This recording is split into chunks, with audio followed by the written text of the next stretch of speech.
Okay, so we have a new episode of Legends and Leaders, and today it's great to have Kevin here.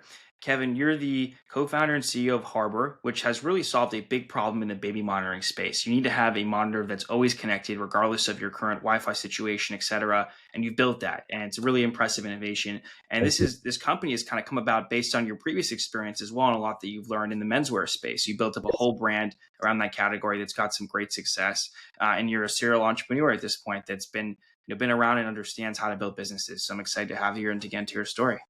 Thanks for the opportunity. I'm looking forward to it. Awesome. So when did you decide I want to start building businesses with my life? And this is a passion of mine. Like, how did entrepreneurship become your focus? Some kids grew up and that was kind of in their blood, in their DNA from day one. And that was not me. I tried a lot of different things. I was very comfortable with the uncomfortable, tried a lot of different sports. I think it was helpful. I moved a few times growing up, but I was prepared to do a very traditional path out of school. I went to SMU. My first job was as a management consultant. I did that for 2 years, and then I ended up working for an energy company here in Dallas.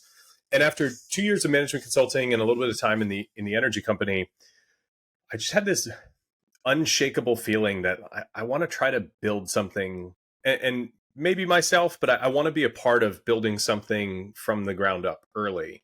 Um, as a management consultant, I learned a great deal. It was an awesome job right out of school. I got my butt kicked, you know, 12, 18-hour days at times, and people that are absolutely brilliant solving all sorts of business problems. And it also taught me that most people in business have no idea what they're doing. Everyone's just trying to figure it out along the way. And that was kind of an important aspect of learning what it meant to kind of build a business is you got to figure it out. There is no playbook. And then as I worked on for the energy company, great place to be long term. I thought it would be an unbelievable, career place. But I was in my early 20s and I was watching people build around me, and I thought, I've got to give this a shot myself. And Mizzen+Main was the first idea really that I had, and I decided to pursue it full tilt. What did that look like initially, Kevin? What was the base idea for Mizzen+Main? So I watched a congressional staffer when I was in college. I did a political internship, which taught me I did not want to work in politics, which was a good thing to learn. But for those of you watching, I'm wearing one of Mizzen+Main's golf polos. I grew up playing golf. I watched performance polos take over on the golf course and wondered why no one had ever made a dress shirt out of performance fabric. That seemed like an idea worth pursuing. That old adage, if it's such a good idea, someone would have done it, is the reason that a lot of good ideas don't get started. But for those familiar with the innovator's dilemma, there's a lot of reasons why big companies don't pursue those big ideas. And so I ultimately decided this crazy idea to make a dress shirt out of performance fabric, I have to give it a shot. And I spent about a year in product development trying to figure out how to actually make that first dress shirt.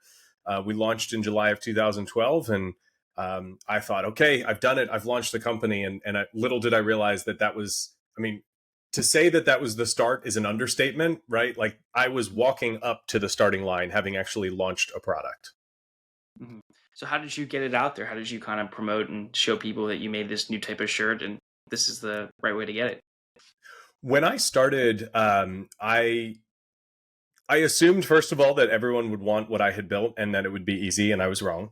And so then I had to actually get out there. And the way that I did that was a few in-person things, a few online things, and then a few things to try and expand the reach. So I went to Gold's Gym. That's where I used to work out at that time in my life. And I set up a rolling rack and tried to sell shirts there. They said, sure, go for it. Would love to see if this works. I bought a booth at a 100-mile bike race in Wichita Falls, Texas. I figured people that spend $10,000 on a bike and $1,000 to enter a race probably want to buy my product. And it wasn't a terrible experience, but it really wasn't connecting. I bought a booth at the Dallas Marathon Expo. Again, just trying to get my product in front of people because you have to put it on to kind of experience it, especially then. None of those really did much. I went out and handed water bottles on a popular track kind of running loop in Dallas. That didn't really do much for us. But each of them were helpful, right? It's kind of a slow build. I tried to get press. We got a little bit of local coverage. Hey, local man starts business, right? This is a story that local press likes to cover. And then, trying to just build online. And we started a social media channel and try and engage with customers. And all of those things none of them were really a breakthrough. It really was a very slow first 2 years to build that awareness.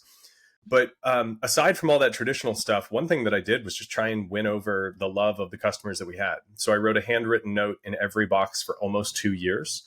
I reached out to customers directly. One of the guys that I remember this story very, very vividly, and it's a very Gary Vaynerchuk idea. I found out that he went to, I think it was University of Arkansas, and I bought like a koozie with University of Arkansas, the Razorbacks logo.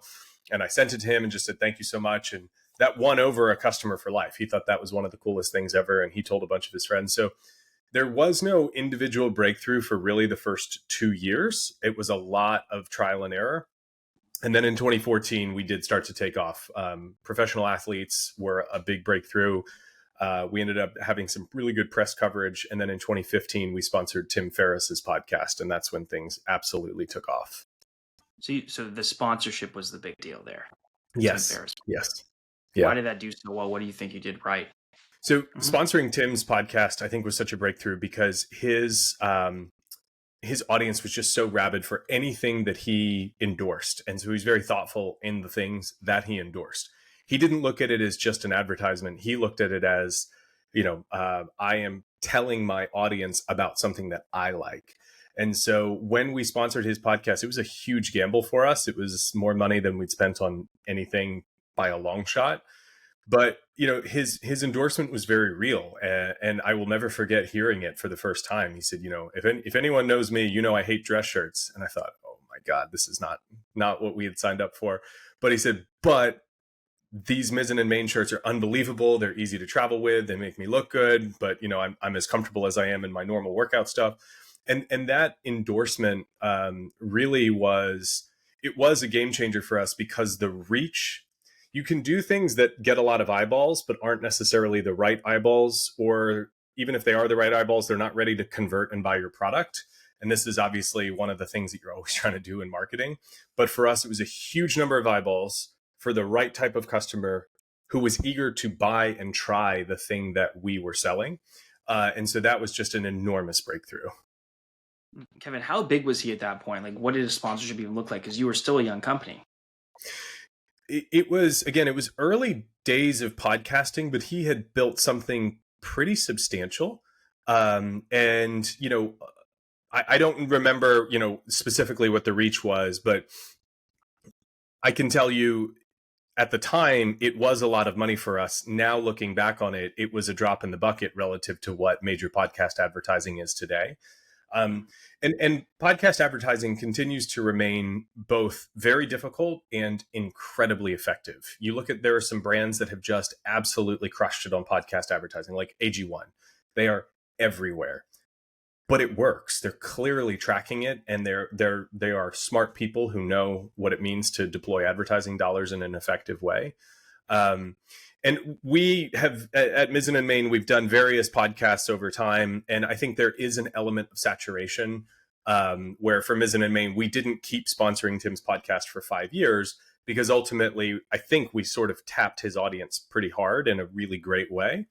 And now at this point in time, we dabble, we do a bunch of different podcast advertising. And with Harbor, we're very early days in Harbor. We have not done any yet, and partially because we're so early and a lot of the podcasts that we want to be on are so expensive. It's trying to find that right. It needs to be relevant enough, but affordable enough. And there's just not necessarily a lot of those because with Harbor, our audience is very targeted. With Mizzen+Main, it's guys between 20 and 60, and oftentimes their girlfriends or, wives or whatever. But with Harbor selling a baby monitor, we're looking for parents in the buying frame of mind for early stage baby gear. That is an incredibly narrow segment. Now, in some cases, that makes it much harder. And in others, it makes it much easier because I'm not trying to target everybody. I'm trying to target a very narrow subset. So nonstop learning. There are a lot of challenges in all things marketing and always has been. I love how many options there are. I love the capability of tracking today, but also it's not easy. It's not as if there's a formula that you can just go plug these things into. So what made you kind of go to this whole other area of like baby monitoring? I mean, it's just from menswear to this, it's just a different world. So I've gotten a lot of questions, as you can imagine, people going, as you said, men's clothing to baby monitors. What are we doing here? It's not that big of a jump because ultimately it's a physical product that is available to sort of mass consumer. And importantly, no one's doing what we're doing. There's a hole in the market that I've identified. I'm building a brand first, executed on by a great product, and then I'm selling through omni-channel retail. So there's a lot of similarities across the two paths, a lot of differences in the specifics of the product. But as I went into this, had I jumped from Mizzen+Main to agentic AI, that's a pretty big jump. But one consumer product to another is similar. And my belief is that I learned so much building Mizzen+Main that I'm going to be more effective and able to make better decisions in building Harbor. And in many cases, I think that's correct. And in others, it's also been much more difficult and surprising than I had expected. So what led to this idea for Harbor? When did you realize we needed to have a constant and Much connected better baby baby monitor. Yeah. monitor? So when my son was born in 2016, I did a lot of research, and Nanit was the most talked about baby monitor at the time. They built a Wi-Fi camera with an app on your phone, and I thought, oh, an app on your phone, that's pretty cool. It's super convenient. I like that. I didn't love it when I went to sleep the first night and realized I had to keep my phone open and the background audio running all night long. And a couple weeks in, the app crashed in the middle of the night. And technology, there's always going to be challenges to technology. There's no perfect technology. Look at your iPhone, look at Tesla, even the best hardware manufacturers with technology in the world. There are still gaps that happen. I'm not looking for perfection. But when the app crashed, I realized when I woke up in the morning, there's no way for an app to alert you that it's crashed. So in any fail-safe manner, if you are no longer monitoring your kid, it can't tell you. The best, easiest example that isn't the fault of any technology or programmer is if you forget to plug your phone in, well, it's just going to die. And I've heard from a lot of parents that are so sleep deprived and exhausted, they forget to plug their phone in. And then they wake up and they realize, wow, I've slept really well. I haven't heard my kid all night. And it's because their phone died and they haven't been monitoring their kid all night, which is not the point of a baby monitor. So we went out and bought an old school camera and monitor. And when we did that, the reliability of that is such that if it disconnects, it's going to alert you.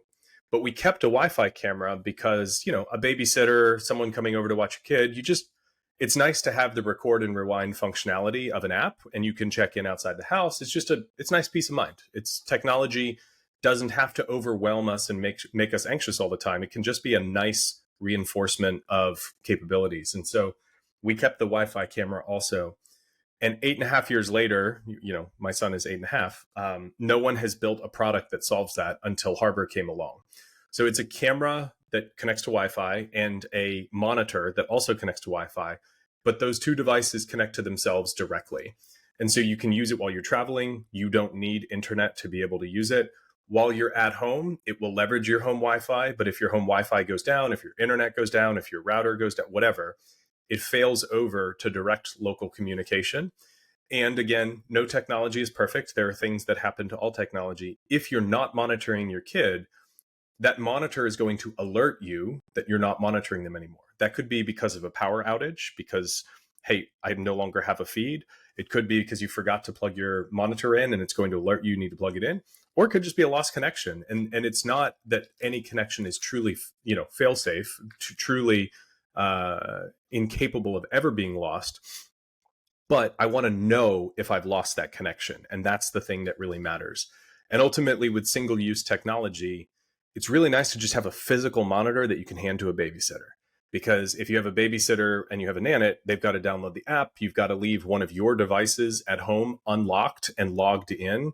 Who still has access? There's lots of security and cybersecurity issues and concerns with it. And then there's many more things I could talk about. But one of the things that we're really proud of is the camera. We built an AI chip and a memory chip in it, which means all of your memories are stored and processed locally on the device. And all of our AI capabilities, from face up, face down, cough recognition, all the things, some of which we've already rolled out, some of which we will, can be done at the edge offline. You do not need to be connected to the internet for some of these really unique features. And because all of your memories are stored on the device, you don't have to worry about who has access to them. You don't have to worry about the cybersecurity of it. We're end-to-end encrypted, and we don't charge a subscription, unlike basically everyone else. So I think I covered all the points, but happy to unpack any of the specifics. Yeah. So how does like the connectivity aspect work? Like how is it able to connect without Wi-Fi or anything like that? What kind of goes into that? In short, the camera broadcasts its own Wi-Fi signal to connect to the monitor that doesn't require your home router or your home internet. So any parent who's ever traveled to a hotel and gotten adjoining hotel rooms and tried to bring a Wi-Fi camera runs into this moment where you go, oh no, I can't connect my Wi-Fi camera to a hotel network, because they have those access gateways where you need to put in your room number and all those, because those hotels don't want you to put your devices on their network. That's not how those networks work. And what we did was we created it to where the camera and the monitor connect directly without internet. Now it's Wi-Fi, but it creates its own Wi-Fi signal, so you don't have to worry about it. And the at-home benefit of that is, again, if your router goes down, if your ISP goes down, it fails over to that direct local communication, which is just great from a peace of mind perspective. And again, because it's a dedicated monitor, it will alert you if you've lost that connection. A great example of this where no camera will stay connected is if you have a power outage. Cameras, especially baby monitors, don't have batteries in them because batteries are a fire hazard, and you don't want a battery in a camera that's plugged in 24/7. It's just not, the risk trade-off is not worth it. So if your power goes out, then you want to know if you've lost that connection, and we will always be able to let you know if you lost that connection. So have you found there's a lot of similarities now between like your previous journey, Mizzen+Main, and what you're doing today with Harbor? Lots of similarities and lots of differences. So with Mizzen+Main, it was a real slow burn for a long time. I was sort of a solo operator for a while and just trying to sling as many shirts myself as possible. You buy 1,000 shirts, you go try and sell them and see what happens. And with Harbor, we spent almost 2 years building the product before we shipped a production unit to a customer, because there's so much software and firmware development that has to happen in order to build something like this yourself. And then we built the camera and the monitor, based off of, we were very strategic in how we approached the hardware design, because there are a lot of hardware companies that thought every single thing has to be custom, and they'll spend tens of millions of dollars to launch a single product and not be able to make any, pivots or adjustments because every single thing is custom. We worked with, it's called an ODM, original design manufacturer, where we used a lot of their reference designs to speed things along, but you still have to have a decent portion of it that is yours. When I went down this road, I talked to some advisors that were very helpful, and some people said, "Oh, you could go buy a $30 off the shelf camera from China, and yes, you could go launch this tomorrow." But as we did a little bit of research, one, I didn't want to make it in China from a cybersecurity and a supply chain security perspective. But two, we wouldn't be able to include the capabilities that make it so much better than any other product out on the market. Mm. And so designing hardware, designing firmware and software, it's 18 to 24 months of development before you can actually deliver the product to the customer. And so that just requires a fundamentally different approach, where for the first 2 years of Mizzen+Main, I was selling product. And for the first 2 years of Harbor, I was getting ready to sell product. That's the biggest single difference I could say, which obviously means I needed a big team. I needed really sophisticated capabilities. We needed to, file intellectual property, trademark, patent, all of that. And with Mizzen+Main, I just sort of, okay, I got a trademark on our name, and I'm out there trying to sell shirts, not immediately, but almost immediately. So what did you do to effectively communicate that there's a new baby monitor on the market and it helps you with these problems? Because there's a lot of competition in this space. It's interesting. There are the two main players in the space are Nanit and Owlet, and I think both are not great products. Both of the companies have really, I think, trafficked in fear mongering. They've convinced a generation of parents that you need to strap a device to your child to tell you whether or not they're breathing. And then the asterisk and the fine print of that is by the way, you can't rely on this device for anything in any way whatsoever. It's not a medical device and should not be substituted for the professional opinions of a doctor, blah, blah, blah, blah, blah. So they've scared parents to death and convinced them of the need for the product that they just so happen to sell, with an asterisk that it's not a reliable product that should be used in any way, shape, or form.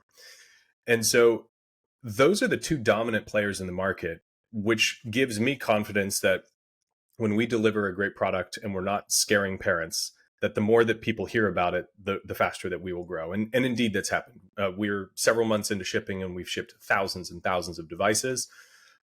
One of the tactics that we tried fairly early on, and it's been a huge success for us. Literally hundreds of families have switched into this. We said, we'll buy your Nanit back from you. And so we partner with a secondhand gear website to upcycle and resell the devices rather than just throw them in the landfill. And we will give parents $100 off of their purchase, and we will collect their Nanit from them, wipe it, sanitize it, and then we will partner with a secondhand gear website to go sell it.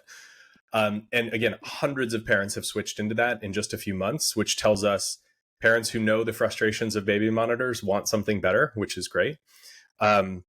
We've been very direct in telling our story. So as a founder, as a repeat founder and a dad who designed the product because of my own experience, there's a lot of relevance there.